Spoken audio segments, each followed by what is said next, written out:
চীন, Russia, Iran অক্ষের তোপে পালাচ্ছে আমেরিকা, পারস্যের সিংহের গর্জন এবং ওয়াশিংটনের পিছু হটা।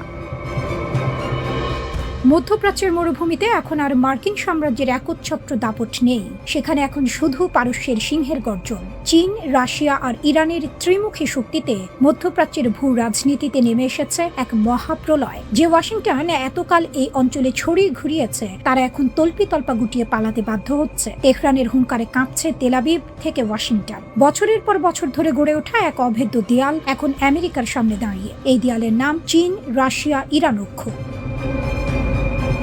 ইরান আমেরিকা ছায়াযুদ্ধে চূড়ান্ত বিজয়গাথা লিখেছে তেহরান। এটা শুধু ফাঁকা বুলি নয়, রণক্ষেত্রের কঠিন বাস্তবতা। একদিকে ইসলামিক রিভলিউশনারি গার্ড কর্পস বা IRGCর ইস্পাত কঠিন মনোবল, অন্যদিকে দুই পরাশক্তি বন্ধু চীন ও রাশিয়ার প্রযুক্তিগত সমর্থন। এই দুইয়ের মেলবন্ধনে মার্কিন যুক্তরাষ্ট্রের আধুনিক প্রতিরক্ষা ব্যবস্থাকে বুড়ো আঙুল দেখিয়েছে পারস্যের সিংহরা। শহীদ আয়াতুল্লাহ আলী খামেনির দেশ আজ পশ্চিমাদের চোখে চোখ রেখে লড়াই করছে। মধ্যপ্রাচ্যের কসাই খ্যাত বেনিয়ামিন নেতানিয়াহুর সমস্ত ছক ভেস্তে দিয়েছে ইরান। মার্কিন রণতরী আর অত্যাধুনিক যুদ্ধ বিমানগুলো আজ অসহায়। তেহরানের এই রণকৌশলের সামনে টিকতে না পেরে রীতিমতো লেজ গুটিয়ে পালাচ্ছে মার্কিন বাহিনী। পুতিনের বন্ধুত্ব, রাশিয়ার MI হেলিকপ্টার চুক্তি। রুশ প্রেসিডেন্ট ভ্লাদিমির পুতিন যে ইরানের কত বড় বন্ধু তার প্রমাণ এবার প্রকাশ্য। শুধু মুখের কথা নয়, রাশিয়া ও ইরানের বন্ধুত্ব এখন রূপ নিয়েছে সামরিক ও কৌশলগত চুক্তিতে। মস্কোতে আনুষ্ঠানিকভাবে একটি বড় চুক্তি সই করেছে ইরানের রেড ক্রিসেন্ট এবং রুশ প্রতিনিধি দল। চুক্তি অনুযায়ী রাশিয়ার কাছ থেকে 21টি অত্যাধুনিক MI হেলিকপ্টার কিনতে যাচ্ছে তেহরান। 2027 সালের মার্চের মধ্যেই প্রথম চালানের 4টি হেলিকপ্টার পৌঁছে যাবে পারস্যের মাটিতে। এই হেলিকপ্টারগুলো শুধু ত্রাণ বা রসদ সরবরাহের কাজেই লাগবে না, এর ভেতরে লুকিয়ে আছে পুতিনের দেয়া এক বড় চমক। এই আকাশযানগুলোতে যুক্ত থাকছে অত্যন্ত উন্নত নাইট ভিশন প্রযুক্তি। এর অর্থ হলো ঘুটঘুটে অন্ধকারেও শত্রুর চোখ ফাঁকি দিয়ে নিখুঁতভাবে অপারেশন চালাতে পারবে এই চপারগুলো। পাশাপাশি এতে থাকছে আধুনিক অগ্নি নির্বাপন সরঞ্জাম। দুর্যোগে কিংবা যুদ্ধে সবখানেই এই রুশ প্রযুক্তি ইরানকে দেবে এক অনন্য সুবিধা। বেজিং তেহরান অক্ষ, চীনের দীর্ঘমেয়াদী বাজি। শুধু রাশিয়া নয়, চীনকে নিয়েও সমান আত্মবিশ্বাসী তেহরান। ইরানের সংসদ স্পিকার মোহাম্মদ বাঘের গালিবাফ স্পষ্ট ভাষায় হুঙ্কার ছেড়েছেন। তিনি বলেছেন, তেহরান কেবল চীনের একজন সাধারণ বাণিজ্যিক গ্রাহক নয়, ইরান হলো চীনের একটি পূর্ণাঙ্গ, নির্ভরযোগ্য এবং দীর্ঘমেয়াদী অংশীদার। বেজিংকে এটা বিশ্বাস করতে হবে যে ভবিষ্যতের যে কোনো আঞ্চলিক বা আন্তর্জাতিক জোটে এই দুই দেশ একসঙ্গে নেতৃত্ব দেবে। নতুন কোনো বিশ্ব ব্যবস্থা বা ব্লক তৈরি হলে চীন ও ইরান হবে তার অপরিহার্য সদস্য। ইরানি নীতি নির্ধারকদের মতে বৈশ্বিক রাজনীতিতে ক্ষমতার ভারসাম্য বজায় রাখতে বেইজিং এক গুরুত্বপূর্ণ ভূমিকা পালন করছে। মার্কিন যুক্তরাষ্ট্রের একতরফা নিষেধাজ্ঞা ওসব এখন কেবলই কাগজের বাগ। চীন ও ইরান সই করেছিল এক যুগান্তকারী 25 বছর মেয়াদী ব্যাপক কৌশলগত অংশীদারিত্ব চুক্তি। এই একটি চুক্তি আন্তর্জাতিক রাজনীতির মোড় ঘুরিয়ে দিয়েছে। রাজনীতি, সংস্কৃতি, নিরাপত্তা, প্রতিরক্ষা থেকে শুরু করে আঞ্চলিক সহযোগিতা, সব ক্ষেত্রেই দুই দেশের দীর্ঘমেয়াদী ফ্রেমওয়ার্ক তৈরি হয়ে গেছে এই চুক্তির মাধ্যমে।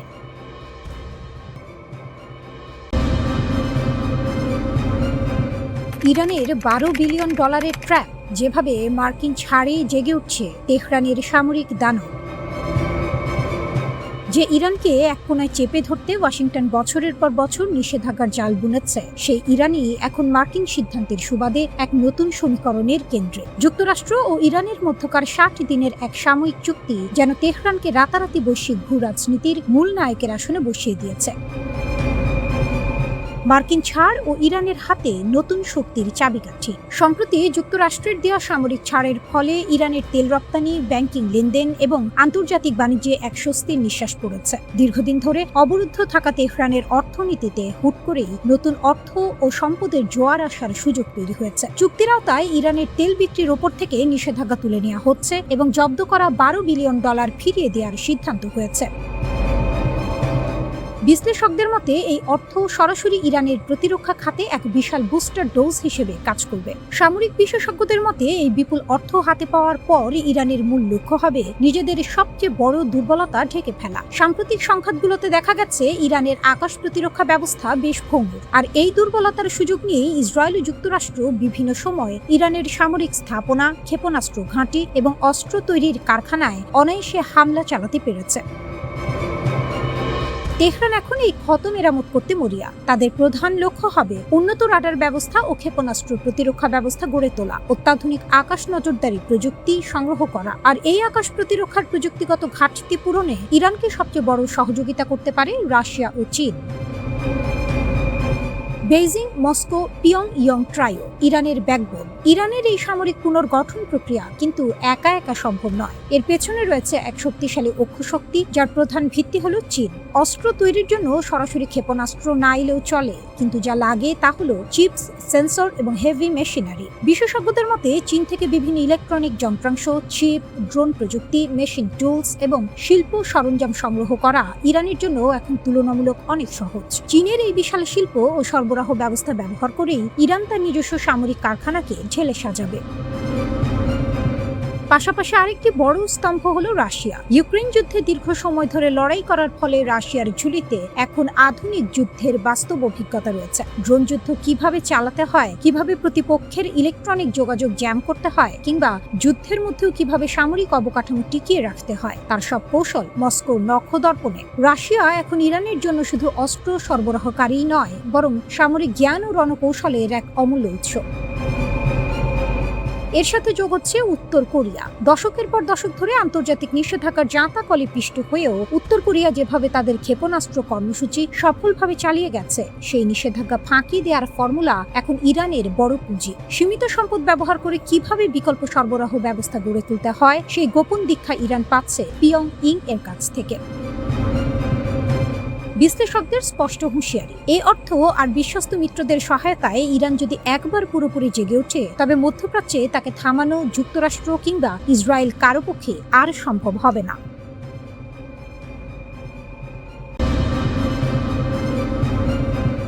বিশ্ব রাজনীতির দাবার বোর্ডে যারা ইরানকে কেবলই এক অবরুদ্ধ দেশ ভেবে ভুল করেছিলেন, তাদের হিসাব আজ ওলটপালট। মধ্যপ্রাচ্যের আকাশে আজ যুদ্ধের দামামা, আর সেই রণক্ষেত্রের অকুতভয় সেনাপতি ইরান। ওয়াশিংটন আর তেল আবিবের রক্তচক্ষুকে বুড়ো আঙুল দেখিয়ে তেহরান আজ এমন এক মাস্টার গেম খেলছে যা পারমাণবিক বোমার চেয়েও ধ্বংসাত্মক। রাশিয়ার নিরাপত্তা পরিষদের ডেপুটি চেয়ারম্যান দিমিত্রি মেদভেদেভ যখন বিশ্বকে হুঁশিয়ারি দিয়ে বলেন ইরানের কাছে পারমাণবিক অস্ত্রের সমতুল্য হাতিয়ার আছে, তখন কেঁপে ওঠে হোয়াইট হাউস, ঘুমোড়ে ইসরায়েলের নীতি নির্ধারকদের। কোনো ক্ষেপণাস্ত্র বা পারমাণবিক বোমা নয়, ইরান আজ বিশ্ব অর্থনীতির রক চিপে ধরেছে তার ভৌগোলিক পরাক্রম দিয়ে। ওয়াশিংটন, তেল আবিবকে দাঁত ভাঙা জবাব দিতে তেহরান আজ পুরোপুরি প্রস্তুত।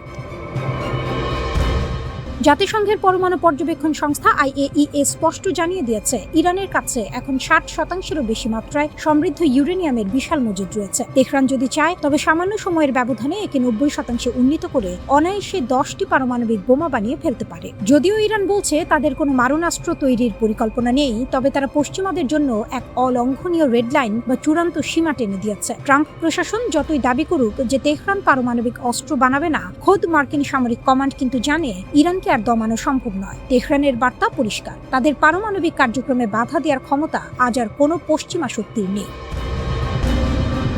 কিন্তু পারমাণবিক বোমার চেয়েও যে অস্ত্রটি ওয়াশিংটন ও ইসরায়েলকে সবচেয়ে বেশি তাড়া করে বেড়াচ্ছে, তা হলো কৌশলগত হরমুজ প্রণালী। এই জলপথকে মেদভেদেভ কেন পারমাণবিক অস্ত্রের সমতুল্য বললেন? কারণ বিশ্বের মোট জ্বালানি পরিবহনের প্রায় 20% পার হয় এই সংকীর্ণ জলপথ দিয়ে।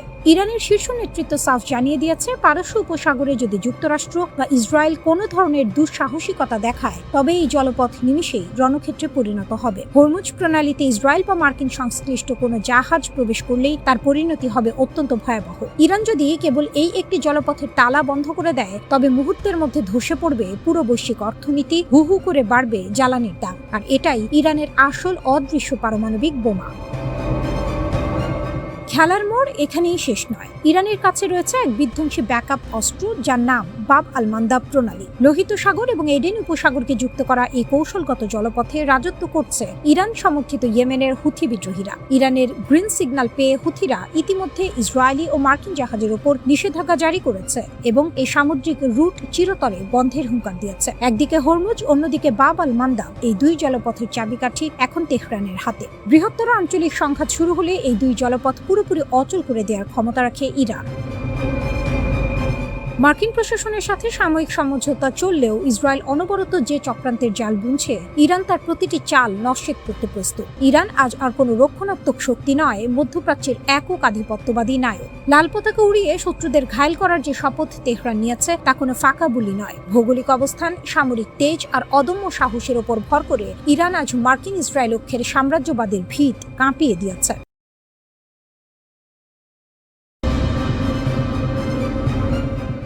শুরুটা যেন দাবার বোর্ডে, ঘুঁটি সাজানো আছে, সৈন্যরা প্রস্তুত, কিন্তু খেলার আসল চালটা যার হাতে সে এখনো চুপচাপ বসে আছে, আর সেই খেলোয়াড় চীন।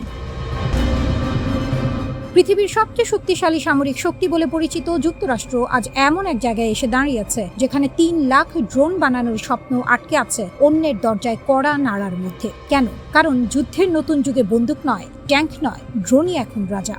আর সেই রাজাকে চালানোর চাবিটা লুকিয়ে আছে খুব ছোট একটা জিনিসে, চুম্বকে।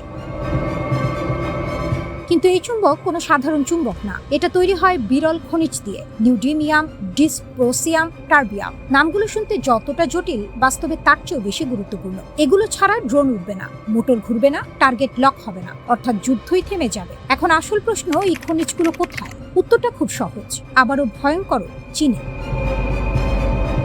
বিশ্বের প্রায় 98% শক্তিশালী চুম্বক তৈরি হয় চীনে। মানে যুক্তরাষ্ট্র যতই বিলিয়ন ডলার ঢালুক, যতই প্রযুক্তিতে এগিয়ে থাকুক, শেষ পর্যন্ত এসে তাকে তাকাতে হচ্ছে বেইজিং এর দিকে। এটা যেন এমন এক খেলা যেখানে বন্দুক তোমার কিন্তু গুলি অন্যের হাতে। পেন্টাগন ইতিমধ্যে 30,000 one way attack drone order করেছে। টার্গেট 2028 সালের মধ্যে 3 লাখ ড্রোন। সংখ্যাটা শুনতে বিশাল, কিন্তু ভেতরের গল্পটা আরো বড়।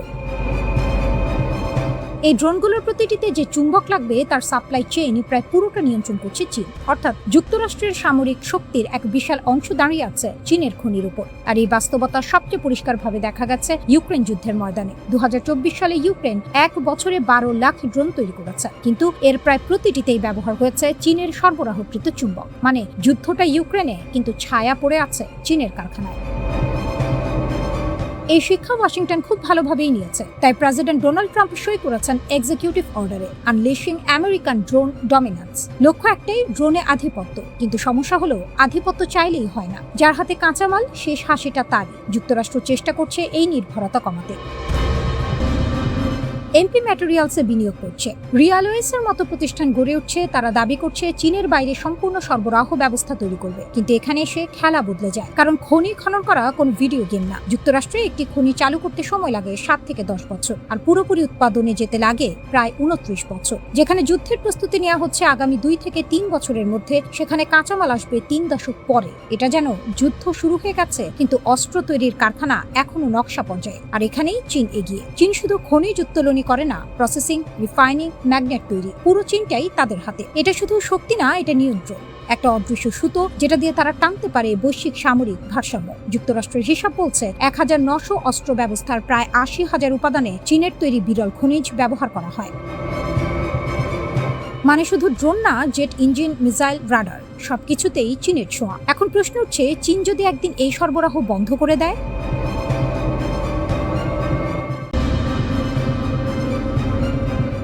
মধ্যপ্রাচ্যের উত্তপ্ত মাটিতে আবারও নতুন খেলার ইঙ্গিত। নীরবতার আড়ালে চলছে গোপন লেনদেন, আর সেই গল্পে উঠে আসছে এক অদম্য শক্তির নাম, ইরান।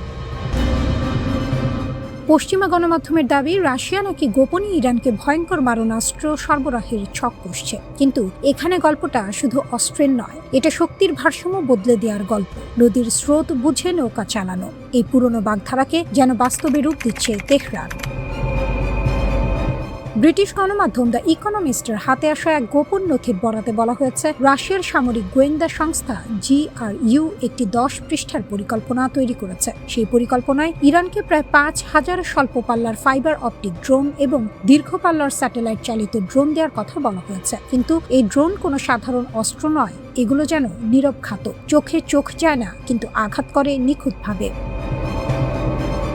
বিশেষজ্ঞদের মতে এই ফাইবার অপটিক ড্রোন প্রযুক্তি যুদ্ধের খেলার নিয়মই বদলে দিতে পারে, কারণ এগুলো রেডিও সিগন্যালের উপর নির্ভর করে না। চিকন তারের মাধ্যমে নিয়ন্ত্রিত হয়। এগুলোকে জ্যাম করা বা মাঝপথে থামানো প্রায় অসম্ভব। চোর পালালে বুদ্ধি বাড়ে, কিন্তু এখানে প্রতিপক্ষের সেই সুযোগটুকুও নেই। ইউক্রেন যুদ্ধক্ষেত্রে এই প্রযুক্তির কার্যকারিতা প্রমাণ করেছে রাশিয়া, আর এখন সেই শক্তি যদি ইরানের হাতে যায়, তবে তা হবে আগুনে ঘি ঢালার মতো। আর এখানেই ইরানের আসল শক্তির প্রকাশ। তারা শুধু অস্ত্র নিচ্ছে না, তারা ভবিষ্যতের যুদ্ধের ভাষা শিখছে। তারা প্রস্তুত হচ্ছে এমন এক লড়াইয়ের জন্য যেখানে প্রযুক্তি হবে শেষ কথা, যার হাতে লাঠি তারই মাটি। এই প্রবাদকে নতুন রূপ দিচ্ছে তেহরান, যেখানে লাঠির জায়গা নিয়েছে অত্যাধুনিক ড্রোন।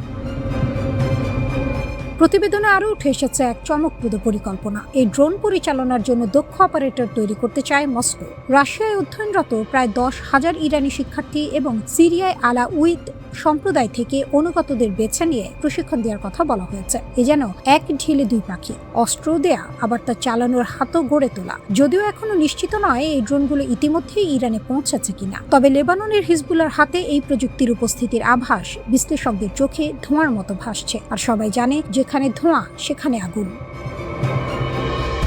এই সমীকরণে ইরান শুধু একজন খেলোয়াড় নয়, সে হয়ে উঠছে খেলাটির নিয়ন্ত্রক। ডোনাল্ড ট্রাম্পের সময় ইরানের গুরুত্বপূর্ণ স্থাপনায় হামলার আশঙ্কা যে ছায়া ফেলাচ্ছিল, তা এখন নতুন এক বাস্তবতায় রূপ নিচ্ছে। সে অভিজ্ঞতা থেকেই তেহরান শিখাচ্ছে, সময় থাকতে বাঁশ না কাটলে ঝড়ে ঘর ভাঙে।